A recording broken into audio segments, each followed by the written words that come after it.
We are talking to the amazing Simpson Protocol practitioners that have told their story and their client stories in this book, Simpson Protocol from the Inside. Case studies, insights, and observations from the people who use the SP process on a daily basis. So today we're talking to Helena Sousa, and she's the SP trainer for Portugal. So, hello, Helena. Hi, Nish. How are you? Now, Helena, you came from a corporate background and you took NLP first in hypnosis Yes, that's with Richard how I Bandler. started. Can you tell us a little bit about that background? Yeah, well, I took a chemical engineering course, which I didn't really identify with. And then I started a corporate career in the internet, services for the internet. But I've always been interested in psychology. And I just didn't took psychology, I think, because what I heard was that people went to therapy and, just spend years and years and didn't have much of an evolution. And so I like to do things and to achieve things and to have results. And so psychology, as the way it was described to me, it didn't really appeal at that time. And then while I was working in my corporate job, I heard about NLP. I read a book about it, and then I thought, this is interesting. This seems to have quick results.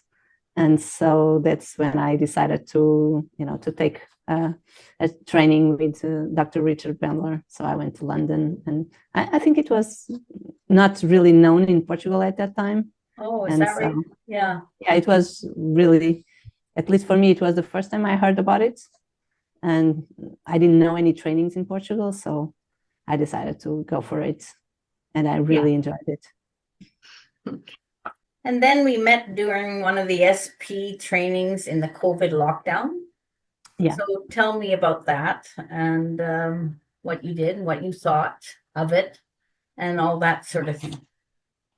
Yeah, well, during COVID lockdown, we all had more time, more free time, right? We also were getting used to the internet, having online stuff. It really brought us into the right space. Yeah. And so I think I watched, I don't know, it was like a convention, online convention of hypnosis or something like that. And I watched your presentation. Mm-hmm. And I thought, this is interesting. This is very different from traditional hypnosis that I learned because I studied, after doing NLP, I studied with the London College of Clinical Hypnosis. And it had been a while, and I was doing my corporate job at the same time as I was taking clients in my free time. But I thought that this would be a good opportunity to gain new skills and to watch how to work online, because at that time you had started to do trainings online, right? Yeah. That was well trained. I found that it was so much better than live. The training for me was way better. The students were all watching you instead of talking. Yeah. You get what less did you have for distraction. lunch today? And I had this and then and, it was all that where everything was focused on you. Mm-hmm. That's so true. I really got the training, and then you make questions, you guys, questions. Doesn't matter if they have the what if questions, which that I don't like. But the what if questions usually aren't ever going to show up. The training online was very efficient, to be honest. Yeah. Like you said. Yeah. Because it was very focused. We knew what to do. We had the demos. We had practice. So I think. Yeah, I thought it was really good too. Efficient. What did you think of SP as your first impact you'd heard me talk about it, Mhm. and then you jumped in and you had the training. So what did you think? I thought it was well, it was very different from everything that I've seen before. I thought it was very efficient in the way that I really liked the idea of having just setting up the triggers and on following Yeah, on second session and third sessions, I could like put the person on the same deep state, like half a minute or something like that. yeah, So it seemed very, very efficient to me and very complete at the same time yeah. because it addressed so much more than other hypnosis techniques, very And holistic. since then, it's even evolved. It has continued to evolve. And that's what we like about it because it evolves even now, Yeah, right? I actually kind of like to think SP as a methodology, as a Mhm. framework, because it's very flexible, isn't it? You can It's make really it, flexible for yeah. it. You get to practice with your own little bit of your personality. Everything is Mhm. in it. Yeah, and whatever the client brings, we can so easily adapt and use Yeah, SP for it. Yeah, it's just like a methodology in which you can adapt to everything. In the book, I shared a client that I had, which was very dear to me. She was 11 year old, 11, and so I was doubtful whether SP would work for her because she was still not even adolescent, so yeah. she was still a child. So But we uh, do it all the time for children, right? yeah, yeah, Yeah. and I was So kind of working. Maybe I should work through her mother, but I decided to try it out with her and have a talk with her, and I found out that she was already pretty mature, I think, for her age, yeah, and she was very easy to talk to, and she was like extremely afraid of being at home, extremely afraid because her grandmother had her house robbed, and she was beaten, and actually at her own home she they were robbed as well 2 years ago, 2 years before that, and so she was, when her grandmother came to live with them for that period, she it's like everything came back to her again, like the big fear that she would that something like that would happen to her family or to her, and so she was like very, very afraid. She wouldn't go to her room by her own, and she actually developed type 1 diabetes.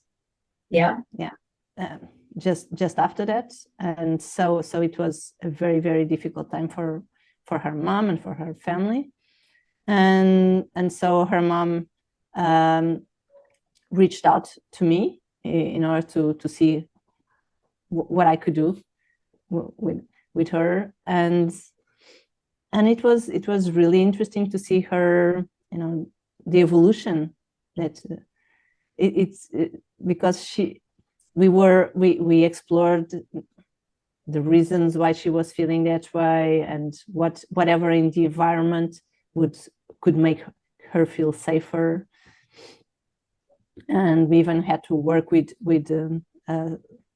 stuff around her dad, um, and after the 4 sessions, I believe that we did. I think we did whole four sessions.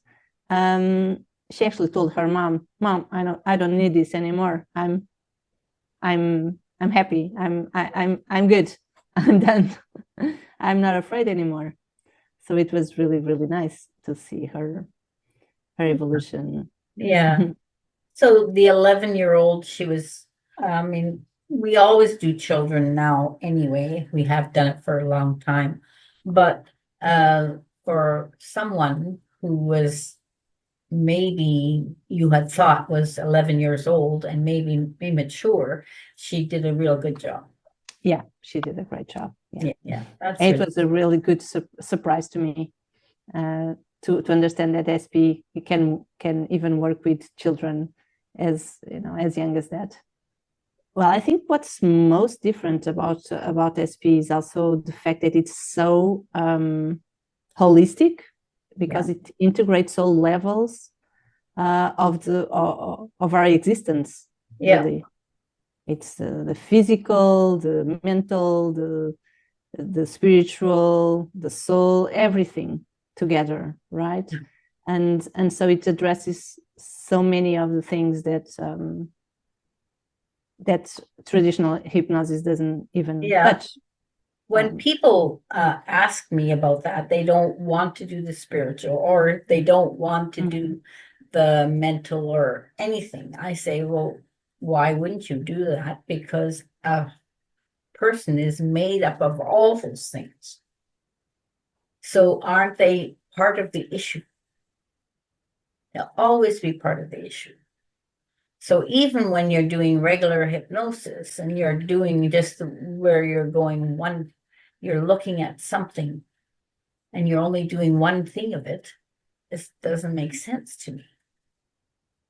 Yeah, maybe sometimes we're just working on the emotional level or the mental level, working on fixed beliefs, right? Yeah. And here we're able to integrate all that. Yeah, and I think it's really important to work with the whole person. I completely agree. Yeah. It's very interesting that sometimes that it's not difficult to get results on a first session with clients. That's what I also like about SP. I have had several examples of happening that way. Even very, very recently, I had a stop smoking session, and it was done. One session, and it was done. It was not even a very long session.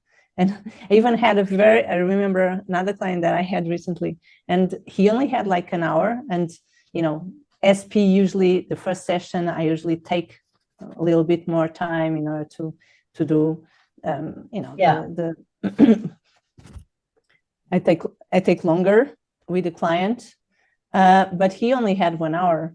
And so I only really had to be very efficient and to do a session with what the client brought to me. And later on, he really, he got back to me, and he said that he was really impressed with the results because he was like overworking.